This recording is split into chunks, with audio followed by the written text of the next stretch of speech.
The question is, are you happy? And if you're not happy, what's holding you back?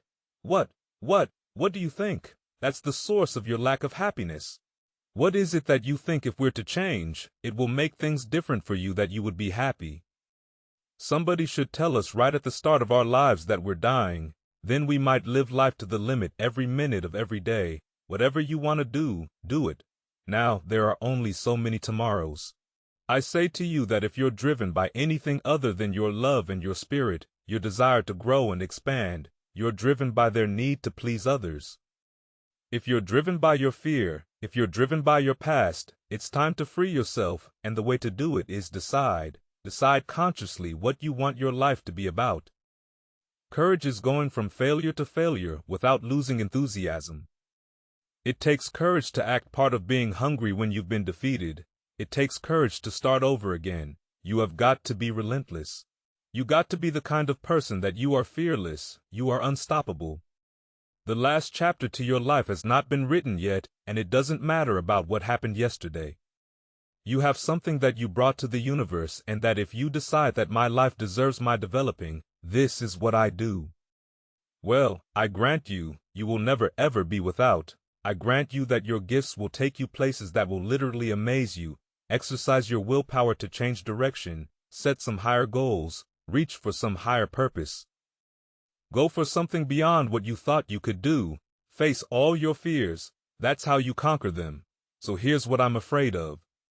I wonder what I could do to change that. Pick a new destination and start going that way. Now you can change one little degree at a time, or if you want to, you can revolutionize the whole thing. Who says you couldn't revolutionize the whole thing in a week's time and start a brand new direction that will most assuredly help you arrive in a brand new place a year from now, 3 years from now, no telling 5 years from now, where you could arrive. Use your willpower to start the process. Anybody can change. You don't have to repeat last year.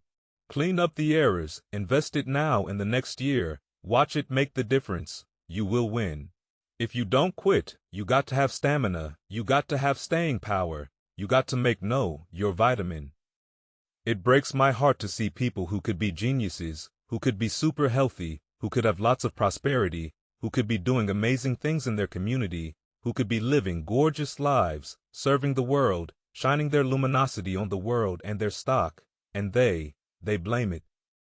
It's because of my mom, it's because of my dad, it's because of the country I live in, just a whatever. That's we do create our real reality through our mindset, heart set, health set, and soul set. When you grow up, you tend to get told that the world is the way that it is and that your life is to live your life inside the world and try not to get in too much trouble and maybe get an education and get a job and make some money and have a family. But life can be a lot broader than that when you realize one simple thing, and that is that everything around us that we call life was made up by people that are no smarter than you. So build a life, don't live one. Build one. The aha moment is the door that opens, but your new life does not begin unless you can step through the door. Most people, when you have an aha moment and the door to your new life opens up, instead of going, I got this, let's go, and high-fiving yourself to step forward, most of us go, I don't know if I'm worth that. I don't know if right now is the right time to do this. I don't think I'm good enough. I failed so many times. I can't go through that door. That there is somewhere in your life that you know what you want. You can feel it pulling you and you are actively arguing against it. You're bringing yourself down. You're beating yourself out. Don't ever be ashamed of anything you've done in your life. Face it, fix it, make it better, build belief, build confidence to the point where nothing can hurt you because you know exactly who you are. You faced your demons in your mind. You were able to hear all your past traumas. You were able to listen to them. You're able to say, okay, now I can now talk to people about what I went through. I'm no longer embarrassed. I'm no longer ashamed. Being ashamed is one of the biggest things that people nowadays in their minds kill them from moving forward. I'm ashamed of myself. We are humans. But then again, if you always think that we're humans, you will always just be a human and always make the same mistakes. Go through the archives, dig it up, study it, and then use it for yourself. You can't count the sea, When you want something bad, you can't count the cost, because if you count the cost and you see how much it costs, you might quit, you might give up. So you gotta go in knowing that I don't count the cost. I do as many push-ups as it takes, as many sit-ups as it takes, as many reps as it takes. I study as long as it takes. I pay whatever the price is. Why? Because if I start counting the cost, I might quit, I might give up, I might. So don't count the cost. You don't count the cost on this one. You don't count how many breaths you take. You don't count it. You get to a point where you don't count it, you just do whatever it takes to get whatever you want. We've been given the dignity of choice to become part of what we could be, or to become all that. We could be the price of success to be a doctor. You must pay the price of long years of difficult study to be successful in selling. And remember that each of us succeeds to the extent of his ability to sell, selling our families and our ideas, selling education in schools, selling our children on the advantages of living the good and honest life, selling our associates and employees on the importance of being exceptional people. Also, of course, the profession of selling itself. To be successful in selling our way to the good life, we must be willing to pay the price. No. What is that price? Well, it's many things. First, it's understanding emotionally as well as intellectually that we literally become what we think about that. We must control our thoughts if we're to control our lives. It's understanding fully that as you sow, so shall you reap. Second, it's cutting away all fetters from the mind and permitting it to soar as it was divinely designed to do. It's the realization that your limitations are self-imposed and that the opportunities for you today are enormous beyond belief. It's rising above narrow-minded pettiness and prejudice. Third, it's using all your courage to force yourself to think positively on your own problems, to set a definite and clearly defined goal for yourself, to let your marvelous mind think about your goal from all possible angles, to let your imagination speculate freely upon many different possible solutions, to refuse to believe that there are any circumstances sufficiently strong enough to defeat you in the accomplishment of your purpose, to act promptly and decisively when your course is clear, and to keep constantly aware of the fact that you are at this moment standing in the middle of your own acre of diamonds. As Russell Conwell used to point out, and fourth, save at least 10% of every dollar you earn.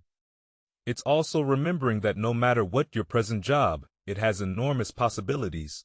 If you are willing to pay the price by keeping these 4 points in mind, you will become what you think about. Remember the word imagination and let your mind begin to soar courageously. Concentrate on your goal every day. Save 10% of what you earn. Finally, take action. Ideas are worthless unless we act on them. Now, I'll try to outline the 30-day test. I want you to take. Keep in mind that you have nothing to lose by taking this test and everything you could possibly want to gain. There are 2 things that may be said of everyone. Each of us wants something, and each of us is afraid of something. I want you to write on a card what it is you want more than anything else. It may be more money. Perhaps you'd like to double your income or make a specific amount of money. It may be a beautiful home. It may be a success at your job. It may be a particular position in life. It could be a more harmonious family. Abundance is yours for the asking. Each of us wants something. Write down on your card specifically what it is you want. Make sure it's a single goal and clearly defined. You needn't show it to anyone but carry it with you so that you can look at it several times a day.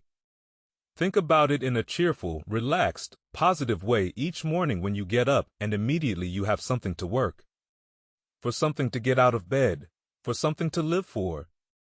Look at it every chance you get during the day and just before going to bed at night, and as you look at it, remember that you must become what you think about.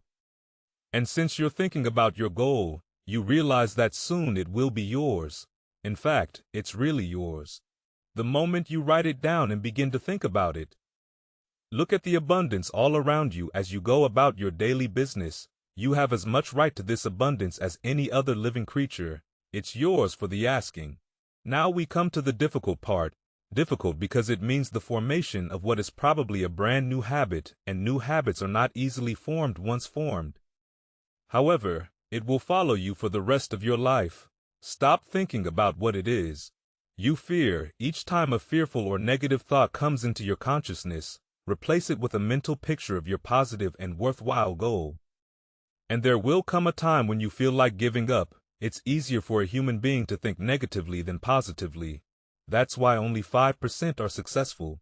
You must begin now to place yourself in that group for 30 days. You must take control of your mind.